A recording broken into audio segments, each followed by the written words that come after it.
یہ تصویر میں آپ دیکھ سکتے ہیں یہ بچے ہیں جن کو ٹریننگ دی جا رہی ہے لڑائی کے لیے. اس امام کے قائم مقام ولی فقیہ حضرت امام خمینی ان کی عطا کردہ چابیاں، جنت کی چابیاں، پلاسٹک کی چابیاں ان کو دی جاتی تھی جو ان کے گلوں میں ڈالی جاتی تھی اور ان کو پھر دوڑایا جاتا تھا ان علاقوں میں جہاں سے فوج کو نکلنا تھا. یہ جو چارٹ آپ دیکھ رہے ہیں یہ ڈیٹا ہے پاکستانی حکومت کا جاری کردہ 2000 سے 2018 تک. تو اس میں آپ دیکھ سکتے ہیں کہ 104 سوسائڈ بامبنگز ہوئی ہیں مساجد میں، جس میں تقریباً 1368 لوگوں نے اپنی جان سے ہاتھ دھوئے ہیں اور تقریباً 3000 لوگ اس میں زخمی ہوئے ہیں.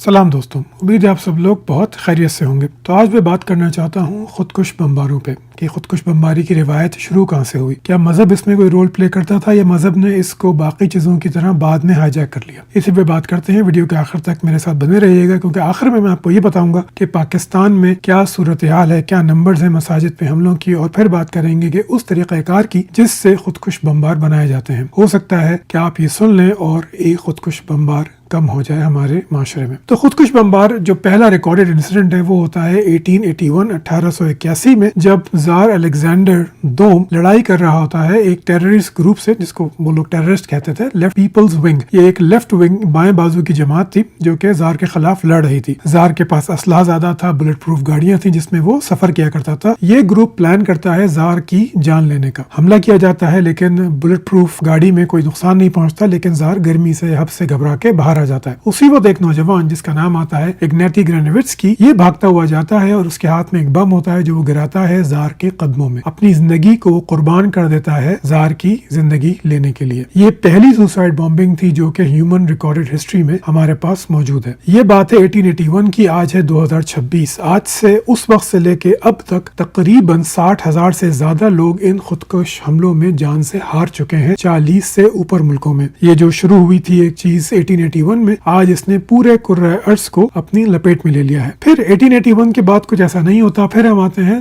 دوسرے جنگ عظیم میں جس میں پرل ہاربر کا ایک بہت ہی مشہور انسیڈنٹ ہے. پہلے شروع میں امریکہ اس جنگ میں شامل نہیں ہوتا لیکن پھر وہ جنگ میں اترتا ہے، اور امریکہ ایک کہنا چاہیے سویا ہوا شیر تھا کہ جب وہ اٹھتا ہے اور اپنی طاقت کو وہ دکھاتا ہے تو سب حیران رہ جاتے ہیں. برٹن کو یقین ہو جاتا ہے کہ اب بازی وہ جیت لیں گے. امریکہ حملہ کرتا ہے جاپان کے اوپر. جاپان جو کہ انتہائی طور پہ کہنا چاہیے جس کو ہم آج غیرت کہتے ہیں، وہ چیز بہت زیادہ تھی ان کے اندر کہ ہم جاپانی ہو کے کس طرح ہار مان لیں. تو ان کا ایک گروپ جس کا نام تھا ٹوکوٹائے کا گروپ جو مشہور ہوا، وہ ایک اور نام سے مشہور ہوا جس کا نام تھا کاماکادزی. کاماکادزی کا مطلب ہوتا ہے ڈیوائن ونڈ، یا قرآن کی زبان میں اس کو کہیں گے باد سرسر، ایسی الہی ہوا جو کہ دشمنوں کے کشتے کے پشتے لگا دے. یہ کاماکادزی کا مطلب ہے. یہ کاماکادزی فائٹر پائلٹس ہوتے ہیں اور یہ سمجھ لیتے ہیں کہ ہم یو ایس کی نیول بیس کو تباہ نہیں کر سکتے، ہم اتحادیوں کی جو متحدہ نیول فورس ہے، بحری فوج ہے، اس کا مقابلہ نہیں کر سکتے. تو یہ کاماکادزی دوسری جنگ عظیم میں 1944 سے لے کے آخر تک یہ 3860 حملے کرتے ہیں اور تقریباً متحدہ افواج کی 30 شپس کو، 30 جہازوں کو، جنگی جہازوں کو غرق کر دیتے ہیں یا ان کو بیٹل سے باہر نکال دیتے ہیں. اندازہ کیجئے تقریباً 4000 لوگ خود اپنی جان قربان کر دیں اپنے وطن کے اوپر. تو یہ کاماکادزی تھے. کاماکادزی کے بعد میں آپ کو لے کے چلتا ہوں لیبنان. یہ وقت ہے 1983 کا. یہاں پہ دو واقعات ہوتے ہیں. ایک بارود سے بھرا ہوا ٹرک ایک ڈرائیور ٹکرا دیتا ہے یو ایس مرین کورپ میں اور تقریباً 241 امریکی فوجی اس میں مارے جاتے ہیں. اس کے بعد ایک اور حملہ کیا جاتا ہے جس میں 58 لوگ جو ہے وہ مارے جاتے ہیں جو فرینچ آرمی کے ہوتے ہیں. جس شیعہ گروپ نے یہ حملے کیے تھے وہ آگے چل کے بنتی ہے حزب اللہ. اب حزب اللہ میں ایک اور بات ہے جو میں آپ کو آگے چل کے بتاؤں گا، لیکن یہ لیبنان میں ہو رہا تھا. لیبنان میں خانہ جنگی شروع ہوتی ہے. خانہ جنگی میں پھر باقی اقوام کود جاتی ہیں تو یہ شیعہ ملٹری گروپ جو ہے یہ پیدا ہوتا ہے ان سے لڑنے کے لیے. بعد میں یہ اپنی کوششوں کا رخ کر دیتے ہیں اسرائیل کی طرف جو بھی اس جنگ میں کود گیا ہوتا ہے. پھر یہ دیکھیے کہ اس میں مذہب کی آویزش ہمیں پہلی دفعہ ملتی ہے 80 کی دہائی کے شروع میں. حزب اللہ جو اس وقت ان کا نام حزب اللہ نہیں تھا، ان کے جو اسپرچول لیڈر ہوتے ہیں وہ یہ کہتے ہیں کہ اگر کوئی پولیٹیکل چینج ممکن ہو تو سوسائڈ بامبنگ اسلام میں بالکل جائز ہے. کی وجہ وہی ہے کہ شیعہ اسلام ہو یا سنی اسلام، دونوں میں خودکشی جو ہے وہ حرام کام مانی جاتی ہے، لیکن انہوں نے پہلی مرتبہ اس کو ایک مذہبی سینکشن دی. جو زار کے خلاف لڑائی تھی وہ بھی مذہبی نہیں تھی. اس کے بعد جو لڑائی ہوئی کاماکادزیز نے وہ بھی مذہبی نہیں تھی، لیکن 80 کی دہائی میں پہلی مرتبہ اس پہ اسلامک ٹچ یا مذہبی ٹچ دیا جاتا ہے اور یہی ٹچ آگے جا کے پھر سوسائڈ بامبرز کی ایک پہچان